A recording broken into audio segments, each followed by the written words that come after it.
Doctor M A Razzak, 246 engineer বাড়ি road, Bhagabanpur বাজার, ভগবানপুর মালটিয়া, পুষ্ণগ বাজার, মানিকগঞ্জ সদর, 1820। আমার রাজনৈতিক পরিচয় হলো, আমি ছোটোবেলায় দেবেন্দ্র কলেজে রাজনীতি করতাম। তারপরে দীর্ঘদিন আটিগ্রাম সদর ইউনিয়নের সিনিয়র সহসভাপতি ছিলাম। এরপর মানিকগঞ্জ সদর থানার জয়েন্ট কনভেনার ছিলাম। এখন আমি মানিকগঞ্জ সদর থানার সিনিয়র সহসভাপতি, মানে 3 নম্বরে আমার নাম আছে আর কি।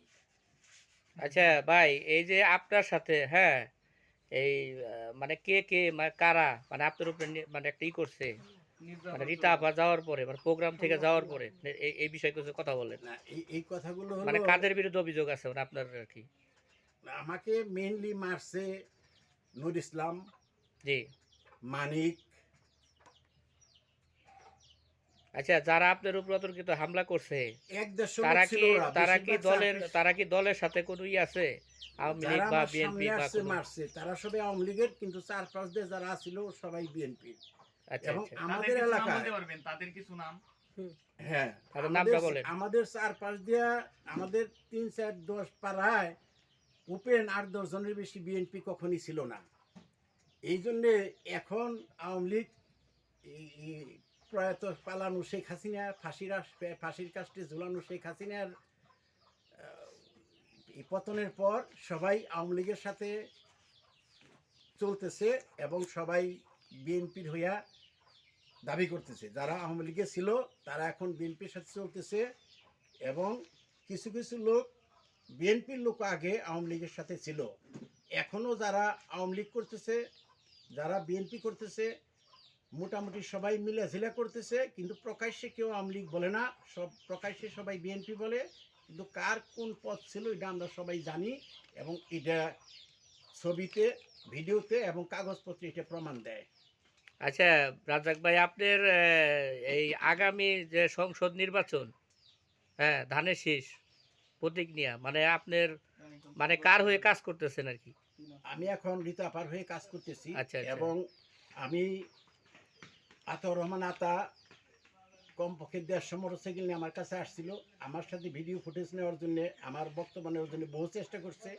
তাদের সকলকেই বলে দিছি যে পার্টি যাকে নমিনেশন দিবে আমি তার হয়েই কাজ করব, আমি কোনো দলের পক্ষের বা কোনো গ্রুপের না। যেহেতু মানিকগঞ্জে অনেকগুলি গ্রুপ চলে, আমি কট্টর কোনো গ্রুপপন্থী না। কিন্তু রীতা আপার বাসা আমি বহুদিন গেছি, আমার ওয়াইফ অনেক গেছে। রীতা আপা ওইভাবে আমাদের সাথে কথা বলেনি, কিছু কুচুকরি মহল রীতা আপার সাথে আমাদের মিশতে দেয়নি। কিন্তু মুন্নু সাহেব আমার খুব ঘনিষ্ঠ লোক ছিলেন, ওনার আমি প্রতিনিধি ছিলাম। এবং আমার এই স্কুলে মুন্নু সাহেব অনেক দান প্রতিদান করছে। এইটার আগেও ভগবানপুর উচ্চ বিদ্যালয়ের নাম ছিল, মধ্যে স্কুলের নাম বদলিয়া জাতির জনক বঙ্গবন্ধু শেখ মুজিবুর রহমান উচ্চ বিদ্যালয় করছিল। এটা আমার একক চেষ্টায় ওই সাইনবোর্ড মুছে ফেলে আমি ভগবানপুর উচ্চ বিদ্যালয়ের নাম দেওয়ার সক্ষম হয়েছি। এবং রীতা আপার কাছে সমস্ত সাহায্য কামনা করি। আমি, আমার সমাজ, আমার আত্মীয় স্বজন, আমার এলাকা প্রতিবেশী যারা বিএনপি মনা, সকলে মিলিয়া রীতা আপার পক্ষে কাজ করব। উনি আমাকে চাই আসুক চাই না আসুক, আমি কোনো দিনই কারো কাছে টাকা পয়সা নিই নেই, নিবও না, ওনার কাছে কোনো খরচও চাই না।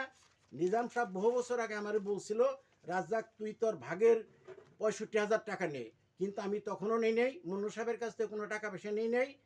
এবং রীতা পক্ষ আমি নিরপেক্ষভাবে এবং অর্থলোভী না হইয়া, কোনো টাকা পয়সা না চাইয়া ওনার পক্ষে আমরা কাজ করব, এবং ওনাকে ভোট দিয়া আমরা বিপুলভাবে জয়যুক্ত করব।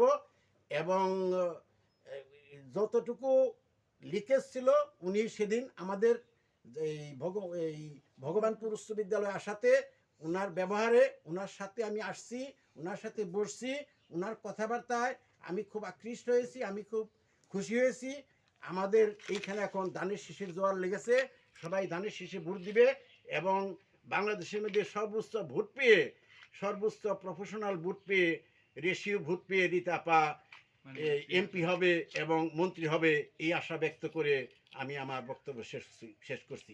ওই পরিশেষে আমি আমার গ্রামের, আমার ওয়ার্ডের, আমার ইউনিয়নের, আমার থানার, আমার জেলার এবং সারা বাংলাদেশের জাতীয়বাদী শক্তির বিএনপির সমস্ত নেতাকর্মীকে এবং আমাকে যারা ভালোবাসেন না বাসেন সবাইকে সালাম জানিয়ে শুভেচ্ছা জানিয়ে আমার বক্তব্য শেষ করছি। আসসালামু আলাইকুম। সবাই ভালো